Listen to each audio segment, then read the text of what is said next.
जय श्री कृष्ण। हे मानव, आज मैं तुम्हें कुछ सिखाने नहीं आया हूं। आज मैं तुम्हें तुम्हारी ही याद दिलाने आया हूं। एक क्षण ठहरो, सिर्फ सुनो। तुम रोज आगे बढ़ते हो, फिर भी भीतर कुछ पीछे छूट जाता है। तुम हंसते हो, पर मन पूरा नहीं भरता।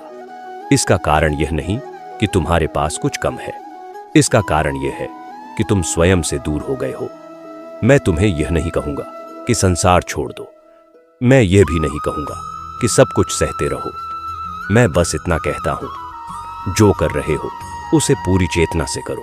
जब चेतना जुड़ जाती है, तब साधारण कर्म भी पूजा बन जाता है। तुम चिंता करते हो भविष्य की और वर्तमान को खो देते हो।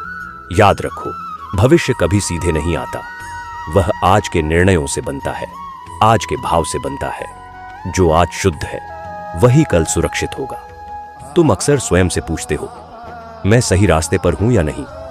यदि तुम्हारा कर्म किसी को तोड़ नहीं रहा, यदि तुम्हारा व्यवहार किसी को छोटा नहीं कर रहा, तो समझ लेना तुम भटके नहीं हो। दुख तब बढ़ता है जब तुम उससे लड़ते हो। सुख तब टिकता है जब तुम उसे पकड़ने की कोशिश नहीं करते। जो आता है उसे आने दो, जो जाता है उसे जाने दो। तुम ठहरने वाले नहीं हो, तुम तो इन सबके साक्षी हो। याद रखो, तुम्हारी असली शक्ति क्रोध में नहीं है, उत्तर देने में नहीं है, खुद को सही साबित करने में नहीं है। तुम्हारी शक्ति शांत रह पाने में है, जब संसार शोर कर रहा हो।